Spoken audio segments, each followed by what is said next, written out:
El bosque de las palabras, Pedro Jesús Plaza González, en La Mar Poética.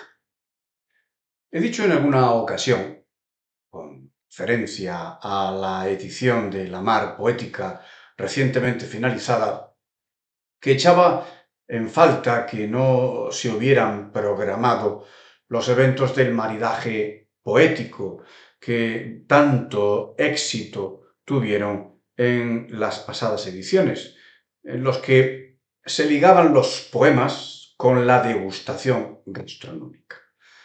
Y que lo más interesante para mí era el poder conocer las corrientes modernas y juveniles de la poesía actual. Autores desconocidos para la gran mayoría llegaban a Marbella para explicarse y explicarnos las nuevas derivas poéticas.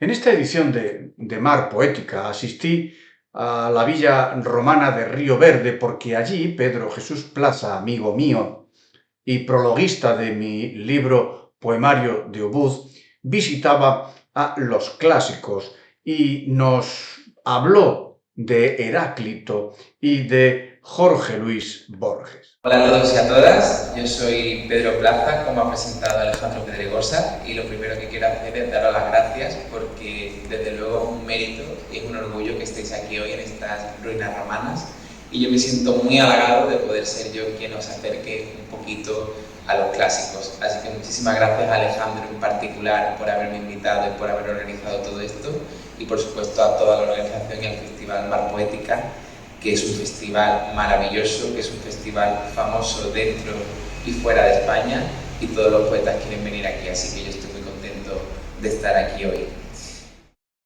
Como habrán visto, Pedro es joven, acaba de cumplir 29 años y es barbado, barba que lo caracteriza y le imprime carácter, porque Pedro es doctor en Filología Hispánica por la Universidad de Málaga, doble máster en Profesorado y Gestión del Patrimonio Literario Lingüístico Español. Se dedica a la docencia, a investigación, a la traducción de, entre otros poemarios, el de Los cantos suspendidos entre la tierra y el cielo de Silvestro Neri.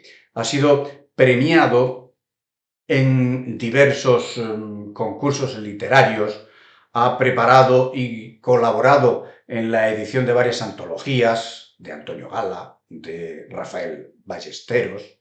En 2021 ganó el Premio Málaga de Investigación por su ensayo El poeta y el caleidoscopio, lecturas múltiples en el poema de Tobías Desangelado de Antonio Gala.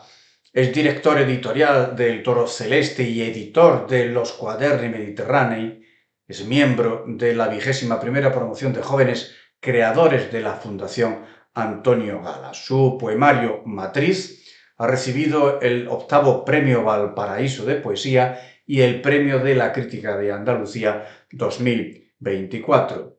Después de la bienvenida y presentación de Alejandro Pedregosa, los estudiantes de los institutos Ciniana, Pablo del Saz y Río Verde abrieron la jornada leyendo textos clásicos en latín, griego y las traducciones en español. Por orden alfabético, ¿vale? Primero verán la chica y los chicos de Ciniana, luego el Pablo del Saz, Río Verde para terminar, y también está Victoria Ken, pero bueno, ahí nos enteramos tarde y entonces ellos no van a leer, pero han tenido la amabilidad de venir a compartir el acto.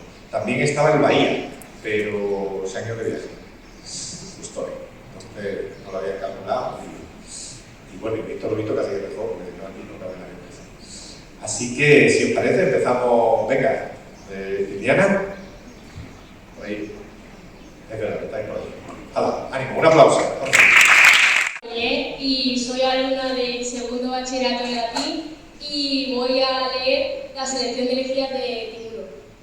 Asistidme, dioses, no despreciéis vosotros las ofrendas de una mesa, pobre o de vaso de arcilla puro. Copa de arcilla se fabricó primero el hombre de campo antiguo y las elaboró de simple barro.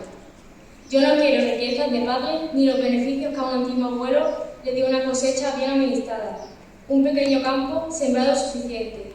Suficiente es descansar en los lechos, si se puede, y una cama habitual estirar los miembros. Qué placer oír tumbado a los vientos inclementes y tener cogida a la amada en tierno abrazo. O cuando el austo invernal derrama aguas gélidas, seguir seguro el sueño con un fuego protector. Voy a leer un poema de Ovidio de la Metamorfosis que trata del amor de Júpiter por Ganímedes, un joven frigio el cual Júpiter secuestra y lo convierte en copero de dioses.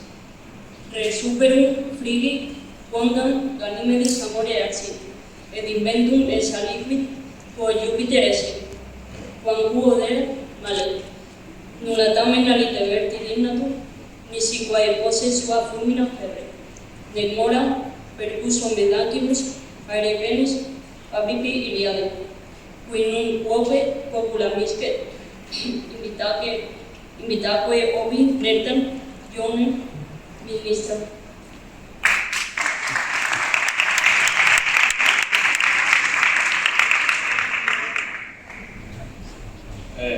Hola, soy Antonio y voy a leer la traducción de Ganímedes. El rey de los dioses ardió en corto tiempo de amor por el frigio Ganímedes y se encontró algo que Júpiter prefería ser antes que lo que era.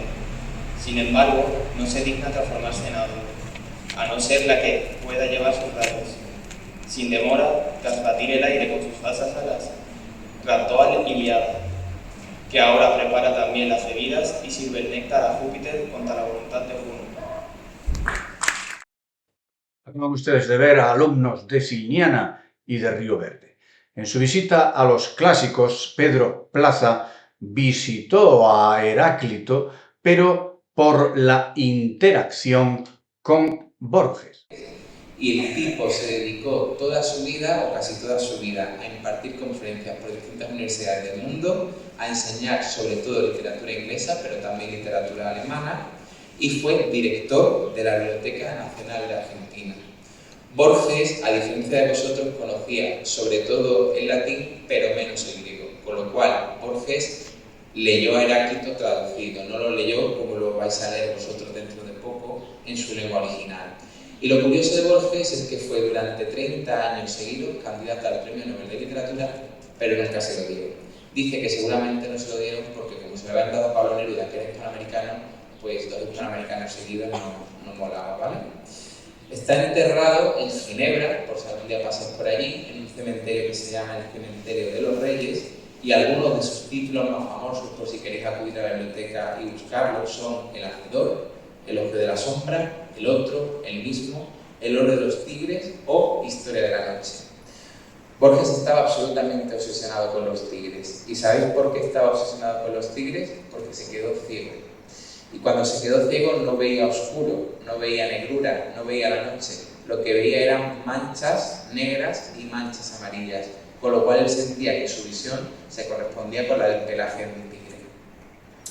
Bien, pues en su tumba, Borges, que era un tipo que había hablado inglés, que había hablado alemán, que había hablado francés incluso, que conocía el latín, que conocía un poquito de griego, decidió tener una escritura, es decir, un epitafio, que es como se llaman las escrituras que hay encima de las tumbas, que decía Anne Fortelam.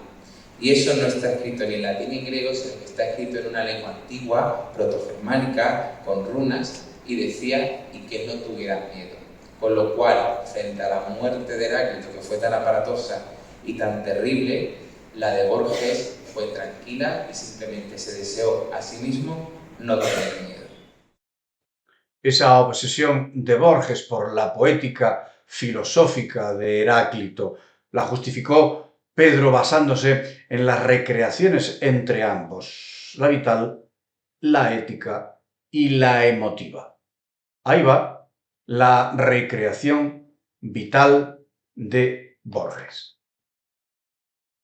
De Cárdenas y que él había aplicado a Góngora, porque de Góngora también se ha hablado mucho en la poesía contemporánea. Góngora lo conocéis, el de las soledades, el del Polifemo, el de los sonetos tan chulos esos barrocos. Y lo que él había analizado son la vía de la recreación vital, es decir, cuando nos preguntamos por la biografía, por la vida de esa persona, la recreación ética, es decir, cuando nos preguntamos por su manera de pensar, por su manera de escribir incluso, o la emotiva, es decir, cuando de repente hay un sentimiento que está luchando y que está intentando averiguar.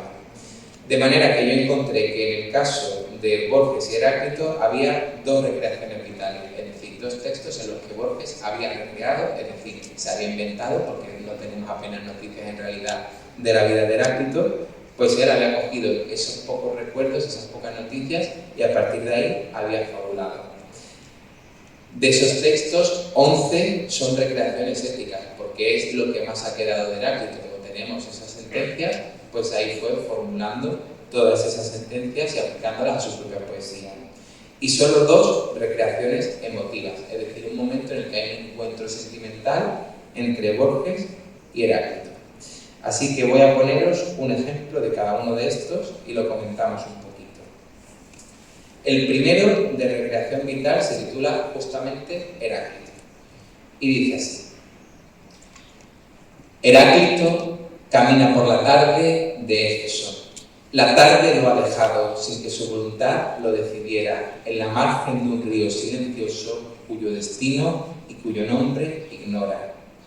Hay un jano de piedra y unos álamos se miran en el espejo fugitivo y descubre y trabaja la sentencia que las generaciones de los hombres no dejarán caer.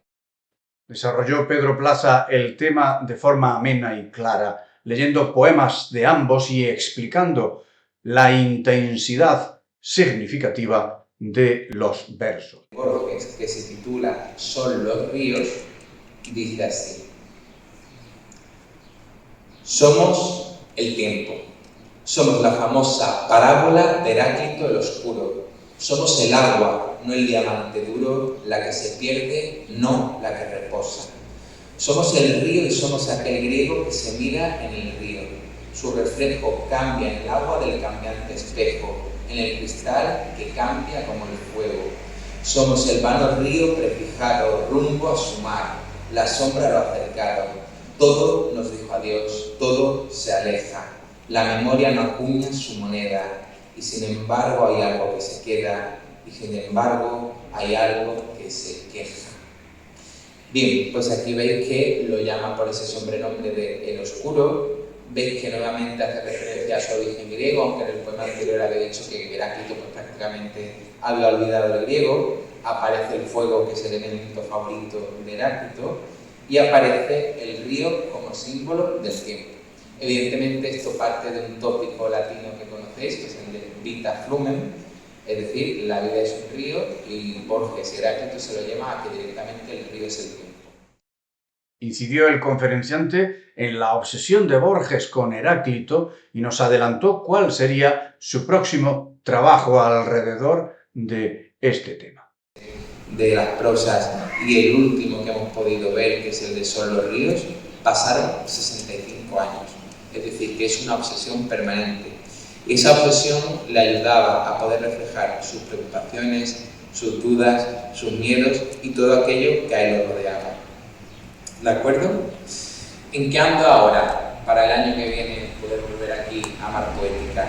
Pues ando buscando los rastros de Heráclito no solo en Borges, sino también en otros poetas contemporáneos. Entonces estoy leyendo, por ejemplo, a Mario Benedetti, que es un poeta uruguayo muy guay. Estoy leyendo a Luis Alberto de Cuenca, que a mí es un poeta que me encanta porque habla de cómics, habla de cine negro, habla de superhéroes. Y estoy leyendo a Rafael Ballesteros, a Jaime Siles y a Aurora Luque, que son poetas que todavía hoy están escribiendo y son poetas que de hecho han visitado Mar Poética en alguna de sus ediciones. Así que si algún día os encontráis a Aurora Luque, os encontráis a Jaime Siles, a Rafael Ballesteros o a Luis Alberto de Cuenca, preguntadle: oye, ¿cómo influyó Heráclito en ti? Y en eso andaremos, así que seguiremos navegando este río del tiempo y ojalá entre un salto y otro salto nos sigamos encontrando. Muchas gracias.